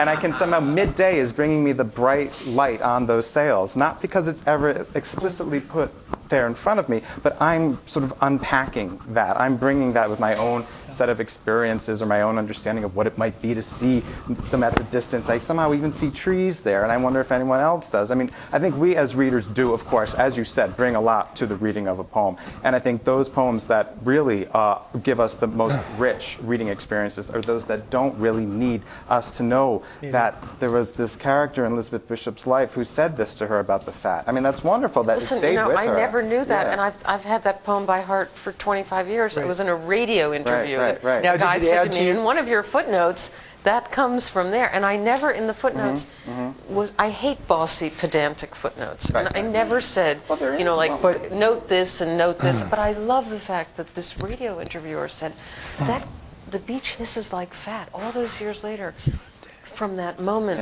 of the death of the, I found that fascinating. But if you signed this poem, if you found out that the poem was from China in the Tang period, if you found out that something was a copy, not a copy, if you found, for example, they found a poem of mine in Frank O'Hara's desk, they published it as a newfound masterpiece by Frank. I said, actually, it's by me. And they said, oh, we knew there was something fishy about that poem. You'd be surprised how often Picasso said, no, I didn't do it. Basic stuff like that would help sort out some of my, I would feel like I knew a bit more about the poem, but it wouldn't be fundamental to my appreciation of it. Yeah, I think it's extremely interesting when you say you see green. I think that he's at a distance from the boats. Right. But he doesn't say it. So to let yourself go with that as to why you had that thought, what was left out of the poem? I think he had it because of Whitman, frankly. I might have. No, I see what I'm saying is I do see it from a distance, and I see it through framed by trees somehow. I just see it framed. But that's a... Yes, but it's somehow there, and it's set up by the way the movement of the line, the balancing, and all these things we've touched about. And one can take it further, and we could talk much more. Oh, sure. Because... it's so good. It's so good. Well, I generally agree with you, but I have to say, in terms of the poet that you selected, Wallace Stevens, who I now consider to be probably the greatest American poet after Dickinson, but for 20 or more years of my life, I had enormous difficulty responding to his poetry. And I think one of the things that opened him for me was reading a biography, I forget who wrote it. Joan Richardson. And discovering how ill his wife was, mentally. And realizing something about the horrible solitude in his domestic life. And knowing that, I was shocked, to read about his home life and what he was living with and living through. And then I imagined, that, I don't know if this has been discovered by scholars, but the trips to Cuba and the trips to Florida involved contact, other affairs or whatever, but some of the sensuality that he was reaching for in his appreciation of the sun and other things, I understood as coming out of this very real, deep loneliness that he must have experienced. That gave you that feeling, but you didn't need to know that. That's right. It's in the poems because you came back to the poems and then you really saw that it was in the poems. And I'm just providing you with the chronology. It can make the bridge for you, and I think there are a lot of people for whom it does make the bridge. But I think that there are also people for whom it does. They don't need that bridge to be made. I don't really know altogether that much about Stevens. Probably the same things that everyone else knows. But he's always been one of my favorite poets, and I don't feel drawn to learning too much about the biography. But I don't mean to disrespect anyone who is a fan of biographical matter. Right. Okay. Let's move on to Frank O'Hara. Frank O'Hara was a friend of mine, and I learned a lot by talking to him for 5 years. This is not biographical. I often just asked him very formal questions. Did you write that poem very quickly? And he would say, that took me months. Or I'd say, I was 15, I liked hide and go seek in the MoMA. He said, you should have seen it before the fire. I learned about his rage against kitsch. I learned a lot of different things. I had loved his poetry when I was young. I'd been embarrassed by a line where he says, I want to fuck you too, baby, because anyway, but there were times when I was very embarrassed by his poetry, and we can't remember how embarrassing and fresh his poetry was. When I tried to get it published, people said, oh, he's bitchy, said a great editor. And he said, no great poet is bitchy. I said, what about Catullus? But it was interesting to see that different people loved Frank and sometimes thought of him as a great party giver and Apollinaire. He was. I've chosen a poem that he wrote in 1954. He was in love with Larry Rivers, but whether you know those things or not, I certainly didn't. And one of the things that I think is very funny is the way I rejected some biographical criticism. When I was talking, I just meant that we need to know, as analysts of a poem, or something that will help us, is more and more about an addresser, about an addressee, an audience. I don't think it hurts to read Van Gogh's letters, but inside them he talks very beautifully, like a poet, about writing and about painting. So what Meyer, Shapiro, and Jacobson really meant when they were talking about a theory of great criticism was there is always an addresser, or with an S. There's Elizabeth Bishop and Lowell. There's Elizabeth Bishop and herself. There's Elizabeth Bishop and her family. There's also an audience. What happens? What made her a poet's poet's poet? And the Marxists make a great deal of reception criticism. Then there's also the physicality of means. Why does one man use one kind of frame or something? And so all that I meant was that criticism, like poetry, becomes an extraordinarily complex thing. We've been told to read something in 2 minutes. I just wanted you to know that actually, for many of us, we could spend a lifetime with a good poem. Poetry seems to be inexhaustible. It's unlikely, says Marx, that it dies because we see so many great works of art that live in different contexts. So it's unlikely to be only a matter of biography or only a matter of money, or we'd all do better to have blogs. Given that I have to stand on one leg and say the Talmud, I would say, don't do unto your patients or unto your poems what you wouldn't have done unto you. And a lot of us would like, William James said, to be loved. William James says there's a certain blindness. We see two people, Jack and Jill.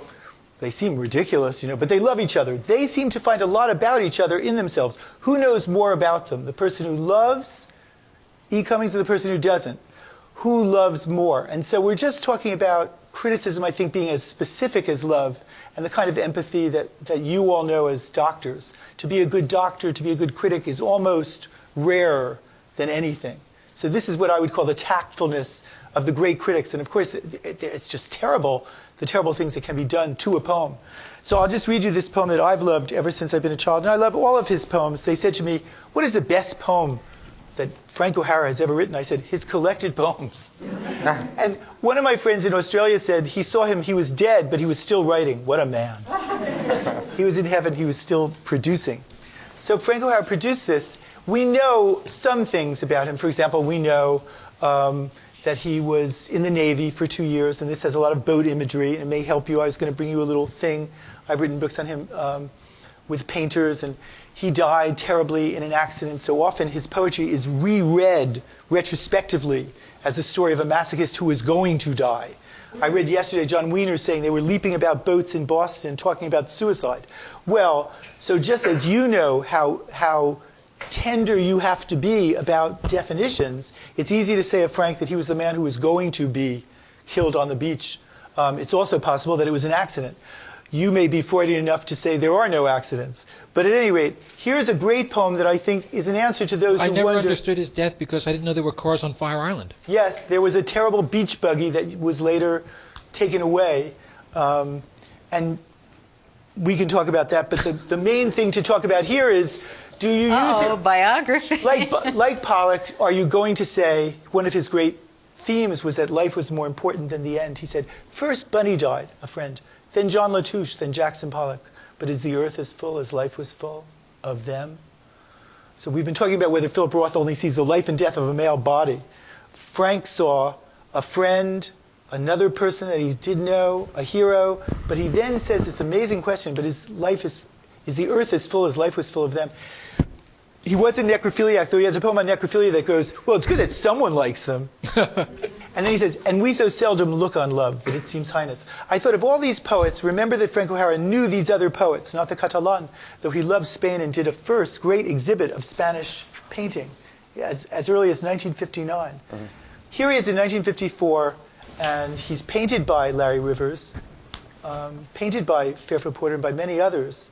Interesting to see his portraits. And here he's painting himself to the harbor master. Mm-hmm. I wanted to be sure to reach you.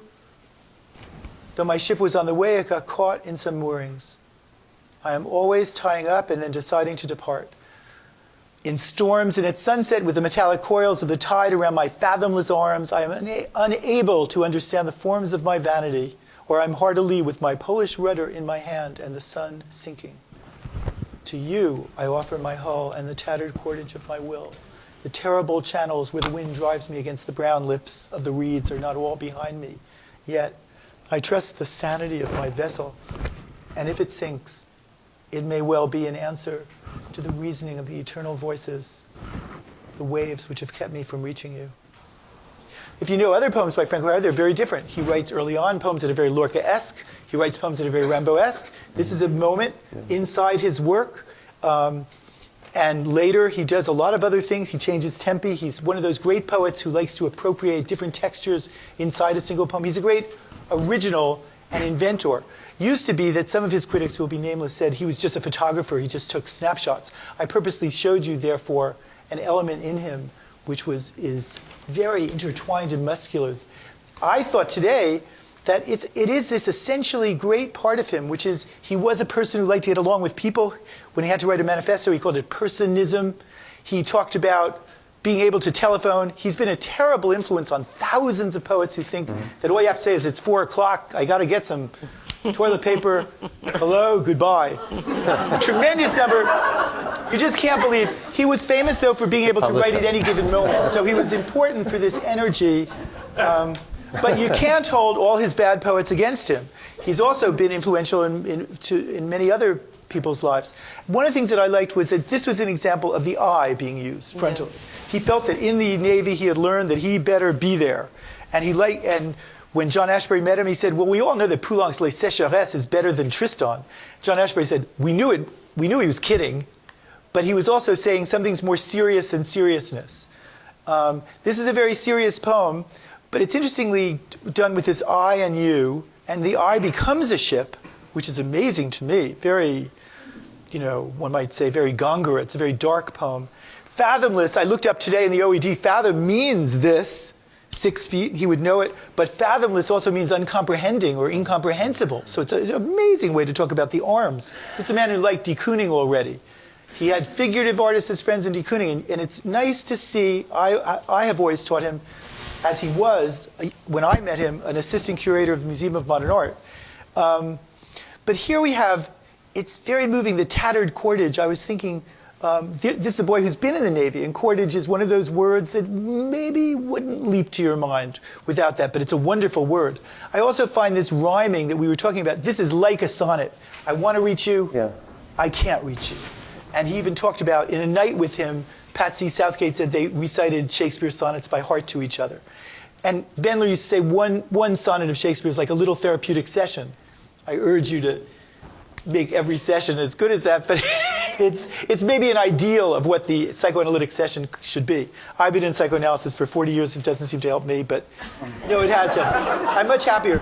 I like the fact that sanity and vanity rhyme. There are all these rhymes that I found throughout it. Hard to leave, vanity. I suggest that repetition, as you've said it, is the heart, but not just of poetry, but of architecture. So unless you think that architects are always in their pre-conscious and conscious struggles, you must realize that a poem is also a harbor. And Tom Gunn, it's a beautiful thing I found Googling, which my son loves to do. Googling this poem, you'll find that Tom Gunn, a great 17th century scholar and poet, loved this poem with a great and abiding love. And I just have to say that to me, very important is this Polish rudder. For example, it's been said in vulgar biographism that it's the penis of Polish-derived Larry Rivers. I used to say to myself, oh, I don't want to know all that. That's too much to know. And, however, my friend who wrote one of the first books about him, Alan Feldman, said, but it's just like Frank to be able to put that in. It's what makes it different than a false, pious sermon of, I miss you, I love you, where are you, I love you forever, always and forever being some of the worst words in family counseling. I'm just going to end by saying, to me, he rhymes this essential rhyme, you and you, and he uses the word eternal in one of his greatest poems, A True Account of Talking to the Sun. The sun talks to him and says, they're calling to you. And he says, who are they? So there's something very fateful about this man who says, I don't believe in God, and he underlined that by using God with a lowercase. For him to say eternal voices is very brave. I was thinking of the Polish rider today. If you're a Lacanian, you'd say Polish rider, Polish rudder. Because he writes about the Polish rider. It just came to me today. But the truth is, Polish rudder is this pianist, this carnal, this body sense. I wanted to get towards you. I could only, as in Wallace Stevens, get towards you. They said Wallace Stevens was happy, except in his personal life. So this is a very unhappy poem that has the confidence of a great painting. I can look at it forever, but I've only been given 30 seconds. But I think you'll find that one of the things about it is enjambment, this wonderful way in which he trickily but faithfully moves you along the poem, the way he will use and, but just a bit. And I also found a lot of Rilke in this. He joked to me that Rilke was trying to be more vulnerable than the other guy. But he was in love with Rilke, mistranslated Rilke. And I found that this poem was right next to another poem called A Boy. And I think he was very influenced by Rilke at this period. He mistranslates From My Childhood as one of his poems. So I only want to say that to me this has greatness, but it's only one form of greatness, like one form of vanity. But I often feel this sanity in him. A person who does end up by being called alcoholic, homosexual, in the pejorative sense, actually he's a person who loves a variety of people, and was a pianist who was in love with Stravinsky, was a balletomaniac, was a person in love with life. Someone said that the cue to his biography, I won't name him, was to have heard from Brodsky that Frank O'Hara was an emotional dead man by the time he was 13. I said, well, that doesn't sound like either his poetry or the person I knew. And I said to a biographer, I wish you had known this person. That's a problem with biography, but it just makes it more delicate and tender for analysts, I think.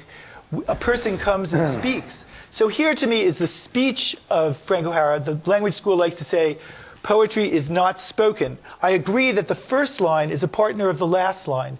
It's much more like architecture or like cinema. We move along a poem. And poetry, in its repetitions, is therefore infinite.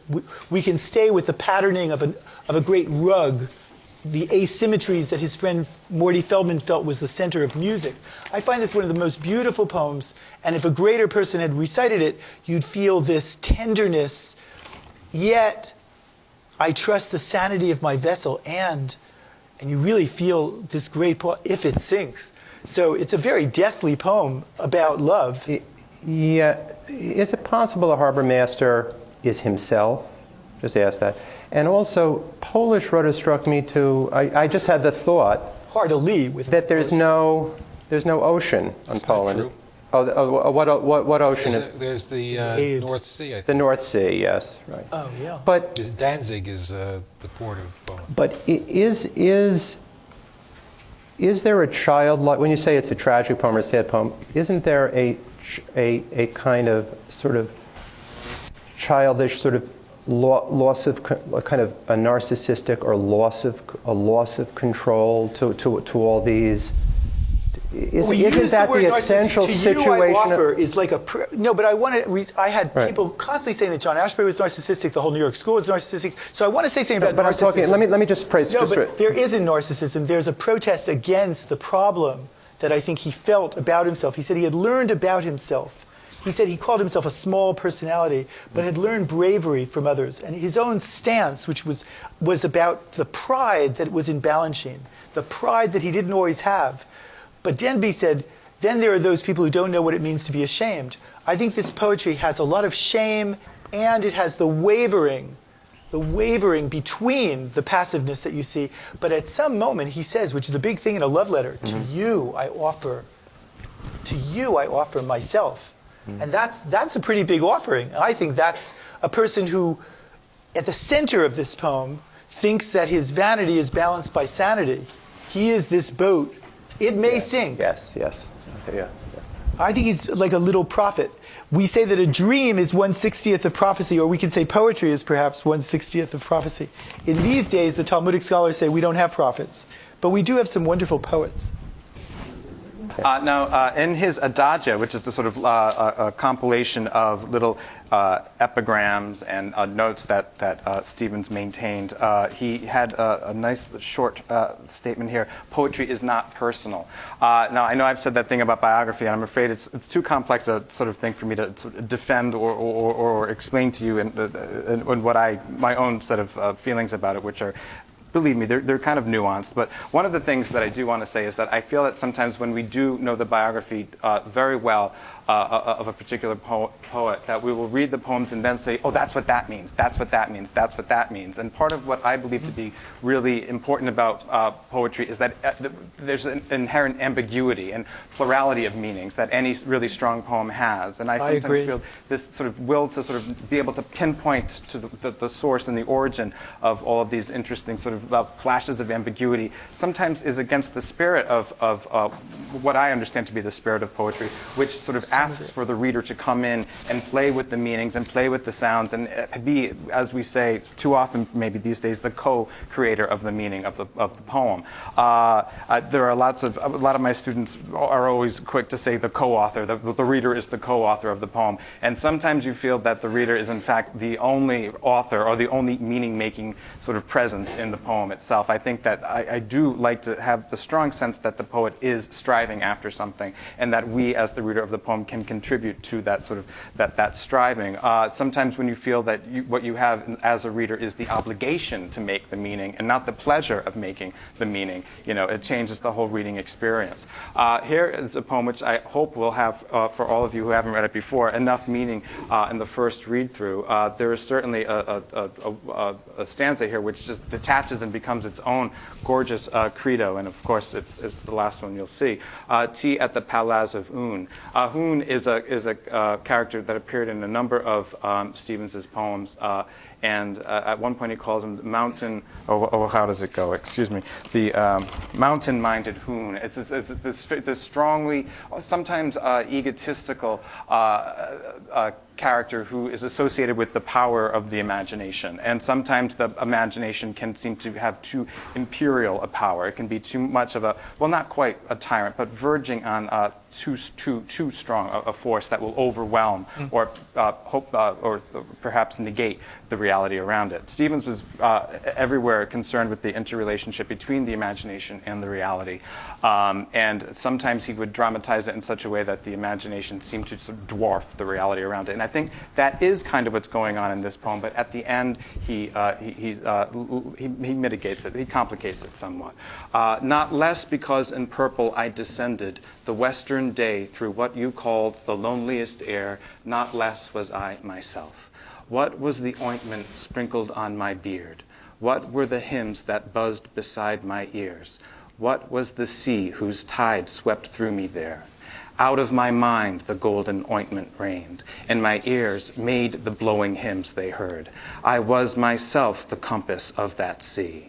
I was the world in which I walked, and what I saw or heard or felt came not but from myself, and there I found myself more truly and more strange. One of the things that I find interesting about this poem is that there is an addressee here, an addressee that makes a very quick appearance in the first stanza but then disappears. That gives the first stanza a sense of its being a response to something, or perhaps even a response to this sort of calling the air, the loneliest air. And Stevens is very often a poet of solitude, even what seems, I remember we talked about this once on Mark Bivens's Terrace, even what seems to be one of his most intimate poems, if you look closely at the title, then I'm thinking of the final soliloquy of the interior paramour, a beautiful poem that ends with, in which being there together is enough. When you remember the title, you see it's the interior paramour. It's really the poet speaking to his own imaginative power. And here, his tendency isn't to see solitude as loneliness, but as a sort of an opportunity to be with the mind, with one's own mind, and to perceive reality around it, and to contribute to the ordering and the meaning-making of reality around it. He has one of his adagios says, "Poetry is like a prayer that is most effective in solitude." Now, in this poem, we start with this sense that he's correcting someone who has said that this moment was a descent through the loneliest air, and there is the sense that yes, it was alone, even though there's another person in the stanza, but it wasn't lonely. To speak a little bit more slowly. You all have such interesting things to say. Oh, okay. Yes, no, I know. Somehow speed is what gets it out of me. I will slow down. We're panicked like students of late. Yeah. Okay, so not less because in purple I descended. Purple, I think, quickly makes you think of royalty. And then the descent maybe makes you think of a kind of stepping down. There's both the royal and the sense of decline there. The western day, instantly we think perhaps it's the sun, and we're talking about the setting of the sun, or the speaker of the poem is in some way compared to the setting of the sun. Not less because in purple I descended the western day through what you called the loneliest air. When we have that word air in a poem, often we think of it actually being a musical air. And then we might remember that descended actually means to go down the scale. And then we have and also to disembark. And so we have the sea later on. We see in this poem a bringing together of a lexicon that can oftentimes point to music, point to the ocean, but also mental space. I think descended also means to sort of withdraw deep into thought. The loneliest air, not less was I myself. Now the question has to be raised, and why would a person be less him or herself if they descended through the Western day? Well, I guess I've given this a lot of thought. Like, well, why would this need to be said? Not less was I myself, and it's said twice. We have those two not lesses, which are answered in the last stanza by the two mores, I think. I think that maybe we might say that when the sun sets, it does undergo a change. It's not at the prime. It's not at what we might perceive to be the height of its powers. It's actually descending, and it changes, and it becomes very beautiful at the same time, but then ultimately it does go away. And the sun throughout Stevens is associated with the sort of, like Apollo, with poetry, with the power and the fertilizing sort of energy of the imagination. So I think that for a minute, because this is the only stanza with the you in it, we think for a second that in this stanza, something is being perceived as changing, but in fact they aren't changing. They are just going through a kind of an apparent change. And so we see the sun as changing when it sets, but in fact it doesn't change at all, just the way we perceive it changes.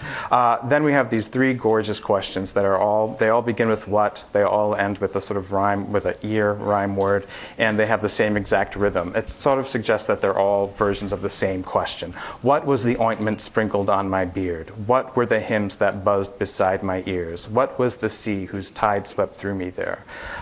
Beautiful iambic pentameter with permissible substitutions in those three lines. We get a lot from that. I think we get a sense of this being ceremonial. In one poem, he refers to the sun sacrament. It does even seem to be somewhat sacramental. There's the hymns, which suggests a sort of religiousness or religiosity, a divinity. And then this gorgeous sentence, what was the sea whose tide swept through me there, placing us at the sea. And you can remember the horizon of the sinking sun that's suggested in the first stanza. Out of my mind, the golden ointment rained. I love that rained there, which makes me think of the buzz that we have with the hymns. For a moment, the hymns are kind of, the agent of the hymns become little bees, or like a swarm of bees. He wouldn't want to have a choir there. He wouldn't want to have other people. This is a poem which has a lot of solitude to it, but not that much loneliness, unless, well, we'll see at the last stanza what we think about that. Out of my mind, the golden ointment rained, and my ears made the blowing hymns they heard. I was myself the compass of that sea. Now, what I find interesting about this stanza as a response to the second stanza is that the questions we get are, what was the ointment? What were the hymns? What was the sea? But the responses don't talk about the essence of those things, but sort of where they're coming from. Out of my mind, the golden ointment rained. So rather than being able to define those things essentially, he just talks about where the golden ointment came from. He can't really define it essentially. And my ears made the blowing hymns they heard. These hymns were made by the ears, but he can't answer what were the hymns. And then in this gorgeous last line we have of that stanza, I was myself the compass of that sea. I think for a moment we have to think of the instrument, the compass, right? But it is right when we realize that the instrument that would be used to measure the speaker's position on the sea or direction on the sea. Then suddenly, in just this moment of gorgeous sort of polysemy, the word compass also means the breadth, the entire expanse of the sea. So in the moment when he says that he was the instrument that would locate this person on the sea, he is actually also saying that he is in fact not just this instrument, but the entire sea itself, the whole breadth of the sea. So in that moment when he identifies himself as the whole breadth of the sea, it seems to lead to the gorgeous final stanza, which has this great piece of wisdom to it, that each of us as a perceiver is the maker to some extent, in a manner of speaking, of the world around us that we perceive. So when he goes from the instrument to actually becoming the circumference or the whole breadth or the expanse of the sea, it leads us straight to, I was the world in which I walked, and what I saw or heard or felt came not but from myself, and there I found myself more truly and more strange. This answers back to the first stanza. He was not less himself, but he has always been what he sees or hears or feels. And so that identity is always defined relationally, which is something else. Of course, we know that now. But Stevens himself did know this and mentions that in his Adagia as well. And here we have him at a moment where it would seem that his imagination is so gargantuan that it is saying it encompasses everything around him. In fact, what he seems to be saying is that his identity is it's almost a paradox. That may be true, and that certainly does seem to be there, but he's also saying that I am everything around me. Not that necessarily that it is me, but I am suffused into the whole world that is around me.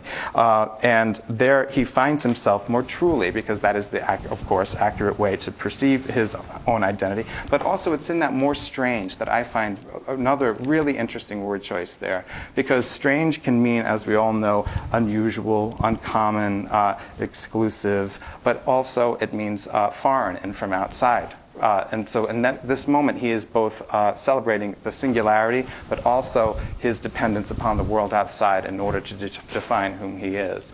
And I don't want to say Stevens, and here I'll end perhaps with this. I wouldn't want to say that this is Stevens necessarily speaking qua Stevens, but this is Stevens dramatizing, investigating, examining a potential self, a potential psychology. And in one of her letters, Emily Dickinson says, when I say I do not mean myself, but a supposed person. Right. And I think that it's very often, not all poets, I mean, certainly the confessional movement happened, but there are poets who want to be able to investigate possible psychologies without having to feel that, well, to investigate possible psychologies rather than dramatizing their own. I think that's something that some poets are after. And of course, that raises the question, well, how we choose to dramatize a potential or investigate a potential psychology may actually reflect a great deal on our own, but